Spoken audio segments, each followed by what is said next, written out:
기본적으로 단둘이서 나눈 이야기는 절대로 부모님에게 전달하지 않죠.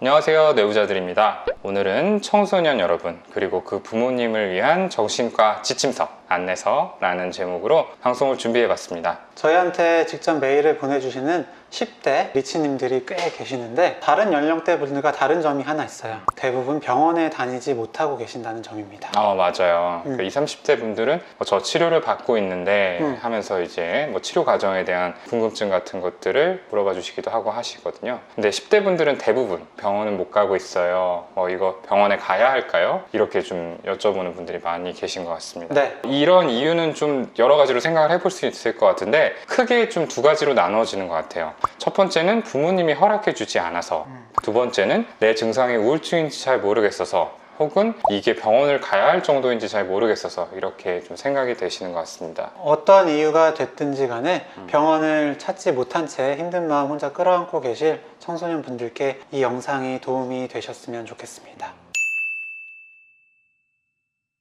원칙적으로는 부모님의 허락이 반드시 필요합니다. 일전에도 저희가 언급을 한 바 있는데 통상적으로 그 치료기간이나 진료의 결과가 예상되는 일반적인 진료의 경우에는 부모님 동의 없이 진료를 볼 수 있다고 해요. 감기나 배 아픈 거 이런 것들은. 그런데 안타깝게도 정신과 진료는 그 범주에 들어가지는 않는 것 같습니다. 그래서 반드시 부모님 동의를 얻고 오셔야 된다는 거고요. 대부분은 이제 함께 오세요. 함께 오셔서 이제 저희가 신분증 같은 걸 통해서 간단하게 부모님인지 이런 것들을 확인을 하는 절차를 거치는데, 이제 부득이하게 혼자 오게 된 경우에는 이제 유선상 부모님께 동의하는 절차를 확인을 합니다. 아주 예외적으로 부모의 학대가 의심되는 경우에는 아동보호 전문기관 이런 신고를 통해서 친권이 정지된 상태에서 동의 없이 진료가 가능합니다. 그런 게 굉장히 예외적이라서 네. 보통은 부모님 동의 없이는 안 돼요 라고 이렇게 말씀을 드리곤 하는데, 사실 최근에 엄청 끔찍한 사건이 있었잖아요. 계모의 학대, 그 가방 안에 들어가도록 해가지고 네, 그 상태에서 네. 몇 시간에 있어서 결국 사망에 이르게 된 사건이 있었어요. 참 너무너무 끔찍하고 안타깝고 저도 참 마음이 안 좋았는데, 이 아이가 일전에도 부모의 폭력 때문에 이제 분리 조치가 됐다가 다시 가정으로 돌려보내줬다고 하더라고요. 그때 이제 아이가 분리를 원치 않아서 라는 이유를 댔는데, 사실 9살짜리 아이한테 분리 여부를 그냥 아이의 의사를 존중하겠다라면서 온전히 맡기는 게 적절한 일인가 라는 의문이 좀 많이 들었습니다. 그 과정에서 이 아이가 정신과 의사와 만나서 진료를 받는지는 모르겠는데, 정신과 의사가 진료를 받다면은 그 판단에 좀 도움을 주지 않았을까, 그런 생각도 좀 들었고요. 그렇습니다. 예, 너무 안타깝고요. 부모님한테 학대당하는 케이스가 정말 꽤 많아요. 아동보호 전문 기관에서 연계돼서 진료를 본 경험 꽤 있으시죠? 예, 몇 차례 있죠. 소아청소년 담당하시다 보니까 그러실 텐데, 물론 여러 가지 절차가 필요하겠지만 도움을 줄 수 있는 어른들이 주변에 있다는 걸 꼭 알아주셨으면 좋겠습니다. 부모님들이 두려워하시는 이유는 대부분 기록이 남을까봐 하는 두려움, 또는 이제 주변 시선에 대한 의식, 이런 것들 때문인 것 같아요. 물론 진료를 보시면은 진료 기록이 당연히 남습니다. 근데 이거는 진료를 보신 병원에만 이제 저장이 되는 일종의 의무 기록이라서 누구도 임의로 그걸 조회를 할 수가 없어요. 그래서 그 점을 분명히 알아주시면 좋겠고요. 부모님이 오셔서 애 기록 좀 보여달라, 이것도 안 됩니다. 네. 그리고 앞날에 불이익 걱정하시는 거 이해는 합니다.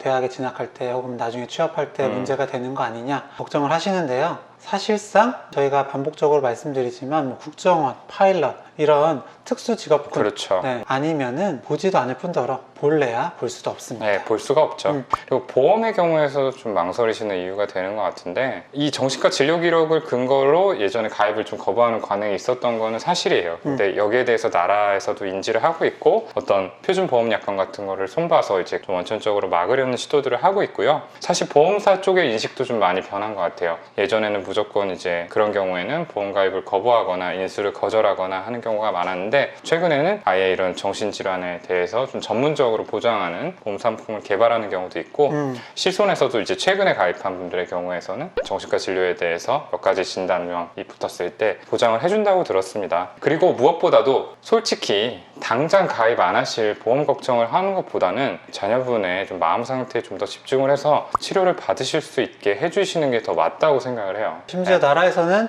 이 보험에 있어서도 전혀 불이익이 없는 상담 코드도 만들어 놨습니다. 그렇죠. Z 코드인데요. 정 마음에 걸리시면 그 코드를 이용해서 상담을 받아보고 치료가 필요한지 이야기라도 들어보셨으면 해요. 그리고 주변의 시선 부분은요, 생각보다 사람들이 다른 집 이야기에 그렇게 관심이 많지 않습니다. 물론 이제 치료받는다는 얘기를 들으면 잠깐 수근거릴 수도 있겠죠. 근데 얼마 안 가서 다들 잊어버려요. 그리고 지금은 이제 사람들의 인식 자체도 정말 많이 바뀌었습니다. 이거는 현장에 있는 저희들이 제일 많이 느끼는 부분일 텐데, 예전보다 정말 좀 더 경미한 증상을 보이는 단계에서 병원을 찾아와서 저 이대로 그냥 있어도 괜찮은 건지 모르겠다, 확인하고 싶다 라고 하시는 분들도 늘었고요. 치료를 받게 되면은 그 받고 있다는 사실을 가족을 넘어서 뭐 친구나 직장 동료한테까지 오픈하는 분들도 정말 많이 늘었습니다. 그래서 이제 걱정할 만한 그런 주변의 따가운 시선, 이런 것들을 일어날 가능성은 별로 없을 거라고 말씀을 드리고 싶고요. 아까 보험 부분에서도 말씀을 드렸지만, 오히려 그냥 두셨을 때 그 마음 상태에 대해서 관심 기울이지 않고 외면하고 하셨을 때 마음의 병을 더 키울 수 있으니까 그런 부분들 좀 생각해 주셨으면 좋겠습니다.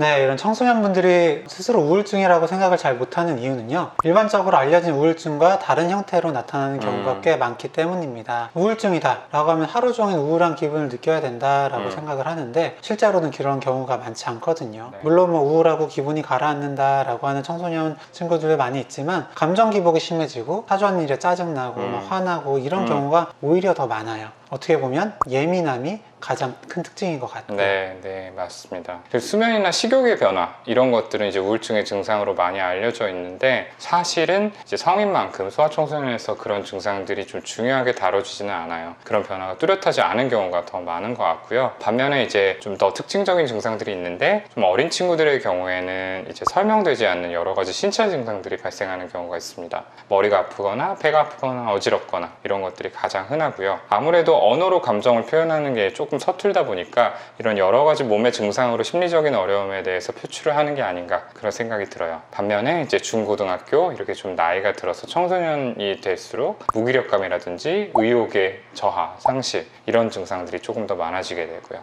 그리고 특징적인 게 비정형 우울증의 형태가 많다는 겁니다. 저희가 이전에 방송에서도 말씀을 드린 적이 있는데요. 일반적으로 우울증하면 뭘 해도 기분이 좋아지지 않아야 된다, 이렇게 또 생각하는 경우가 있는데, 절대 그런 게 아니죠. 네, 그런 거 아니죠. 네, 좋아하는 사람 만나고 혹은 뭐 맛있는 거 먹고 네. 그럼 잠깐 또 나아졌다가 혼자 있으면 우울해지고 이런 경우가 많은데요. 이걸 기분의 반응성이라고 부릅니다. 이게 비정형 우울증의 가장 중요한 특징인데요. 간혹 부모님 중에서 야, 너 친구들이랑 있을 때 그렇게 잘 놀면서 네가 무슨 우울증이야? 네. 너 그거 먹을 때 그렇게 잘 먹던데 네가 무슨 우울증이냐? 라고 하시는 경우가 있는데, 절대 그렇지 않다는 거 꼭 말씀드리고 싶어요. 이렇게 소아청소년기 우울증은 성인하고 좀 특성이 많이 다르니까 그 점 꼭 염두에 더 주시고요. 그리고 더 중요한 이유는 만성화될 가능성이 성인에서의 우울증보다 더 높습니다. 그러니까 쟤 저러다 말겠지, 그냥 저렇게 놔두면 좋아지겠지 라고 치부할 게 아니라 빨리빨리 병원에 찾아오셔서 같이 치료 계획을 상의를 하시고 치료를 받는 게 반드시 필요합니다. 그리고 만성화가 될 가능성도 높은데, 개입이 됐을 때 또 회복할 가능성도 맞아요. 그렇죠. 높아요. 병원에 예약을 하고 이제 처음 내원을 하시게 되면은 이제 내원 목적이나 인적사항 이런 것들을 묻는 설문지, 그리고 현재 기분 상태 및 기타 증상들을 묻는 척도 검사를 하게 됩니다. 우울에 대한 척도, 불안에 대한 척도, 수면 척도, 이런 것들을 하게 되죠. 그리고 이제 진료 순서가 되면은 이제 척도 작성한 것들을 가지고 이제 진료실에 들어오시게 되는데, 이때 혼자 들어가셔도 괜찮고요. 또 부모님이랑 같이 들어오셔도 괜찮습니다. 만일 좀 선뜻 처음 보는 사람한테 혼자 가서 얘기하기 어렵다라고 한다면은 같이 들어와서 조금 이제 분위기가 누그러진 다음에 부모님이 밖으로 나가고 다시 얘기를 나눌 수도 있어요. 허경 선생님 혹시 어떻게 하고 계세요? 저는 웬만하면 먼저 청소년분을 따로 보는 편인데 물어봅니다. 네, 같이 보는 거 괜찮은지. 어쨌든 뭐 순서에 따라 차이는 있겠지만 혼자서 자유롭게 의사와 이야기를 나눌 수 있는 시간은 보장된다, 이렇게 좀 알아주셨으면 좋겠고요. 또 병원에 찾아오시는 어린 친구들이나 청소년분들께서 이 부모님 앞에서 할 수 없는 이야기들이 많이 있다는 걸 저희가 잘 알고 의식을 하고 있습니다. 그래서 기본적으로 단둘이서 나눈 이야기는 절대로 부모님에게 전달하지 않죠. 그 부분은 우리 면담 중에 또 얘기를 하기도 하고요. 맞아요. 어쨌든 저희가 말씀드리고자 하는 거는 대부분의 의사 선생님 선생님들이 부모 쪽이 아닌 아이 쪽의 입장에서 조금 더 상황을 이해하려고 하니까 망설여지겠지만 걱정하지 말고 좀 편하게 속 이야기를 했으면 좋겠다라는 겁니다. 사실 그러다 보니까 간혹가다 부모님께서 너무 아이 편만 들어주는 거 아니냐 아, 라고 하실 때도 있어요. 네, 그런 것들도 저희가 감안을 하고 있습니다. 그래서 이제 부모님과 단둘이 만나는 자리도 종종 가지게 되는데 맞아요. 근데 네. 어쨌든 그 전에 물어봐요. 따로 봐도 괜찮은지. 그리고 얘기를 한다 하더라도 약속된 거 이외에는 얘기를 하지 않을 거다. 예, 라고요. 물어보면 보통 어떻게 답하세요? 대부분은 그냥 같이 있겠다고는 안 하시더라고요. 그냥 전 나가 있을 테니까 얘기 나누시라 이렇게 하고 나가던데, 부모님은 사실 뭐 관계가 어떻냐에 따라서 조금 차이는 있겠지만 소아청소년분들의 상태를 가장 가까이서 지켜보고 또 얘기를 해주실 수 있는 분이기 때문에 저희가 반드시 그 정보에 대해서 들어볼 필요가 있습니다. 특히 ADHD 같은 문제들은 본인은 잘 문제를 못 느끼는 반면에 옆에서 지켜보시는 부모님이 좀 정확하게 말씀을 해주실 수 있는 경우가 많아서 꼭 만나게 되고요. 또 부모님과의 관계 문제로 오시는 분들도 많이 계신데, 그런 갈등이 문제라면 더더욱 문제의 당사자이기 때문에 부모님 말씀을 들어봐야 될 필요가 있는 거죠. 맞습니다. 네. 어쨌든 그 본인 그리고 부모님의 이야기를 듣고 난 뒤에는 치료 계획에 대해서 상의를 하는데요. 경우에 따라서 곧바로 치료를 하기도 하지만 사실은 초아 청소년 같은 경우에는 심리적인 문제가 복합적인 경우가 많고 여러 가지 병이 겹쳐서 있는 경우도 많기 때문에 일정을 잡아서 심리 검사를 좀 진행을 네, 하는 편입니다. 심리 검사는 보통 한 2시간에서 3시간 정도 걸리고 임상심리사 선생님이랑 직접 면담을 하면서 여러 가지 과제를 수행한다. 그렇게 생각을 해주시면 될 것 같아요. 네, 심리검사 결과까지 보게 되면 이제 구체적인 치료 계획을 세우고 시작하는 일이 남겠죠. 치료는 다들 영상 보시는 분들 잘 알고 계시지만 크게 약물치료, 상담치료로 나누어집니다. 소아청소년에게 조금 더 공인된 효과적인 약물들이 있기 때문에, 그리고 나이나 부작용의 가능성들을 더 좀 유심히 고려를 하기 때문에 약에 대해서 너무 걱정하시거나 두려워하시는 거 없이 편하게 시작을 하셔도 괜찮습니다. 사실 이런 소아청소년 같은 경우는 성인에 비해서 이 상담치료의 중요성이 더 크다 생각해요. 어떤 생각을 하고 있는지, 힘든 일은 없었는지 털어놓고 함께 이야기를 나누면서 마음을 정리하는 게 그런 상담이다 생각을 하시면 되는데요. 근데 아무래도 동훈이는 소아청소년 이런 전문 과정을 2년 더 했죠. 네. 근데 저는 이제 바로 이제 나와서 조금 차이가 있거든요. 이런 점에서 아무래도 본 케이스 수도 다르고 어떻게 좀 이야기를 풀어내면 좋을지 하는 전문성도 저는 좀 차이가 있는 것 같아요. 그래서 만약에 고민하시는 분이 계시다면 근처에 소아청소년 전문을 담당하시는 선생님께 가시는 걸 저는 개인적으로 좀 추천을 드립니다. 저는 아무래도 그냥 성인 보시는 선생님들도 청소년분들하고 면담하고 치료하시는 것들은 다 잘 하실 거라고 생각을 하는데요. 근데 이제 아무래도 이 치료 과정 중에서 부모님에 대한 개입이 필요한 경우가 있습니다.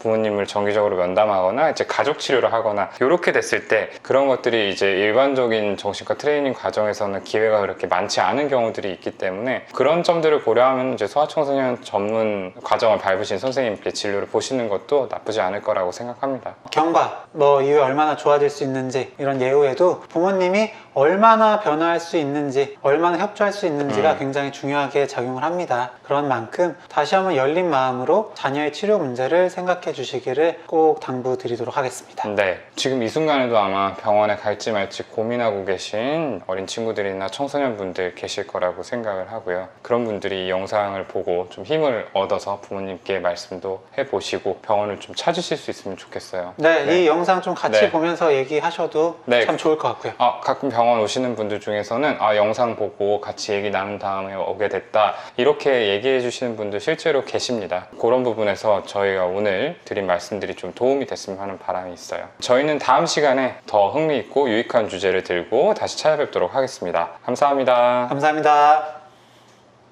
오늘 영상 조금이라도 재밌고 유익하셨다면 구독, 네, 좋아요. 댓글 쓰기, 알림 설정까지 네, 꼭 부탁드립니다. 감사합니다. 감사합니다.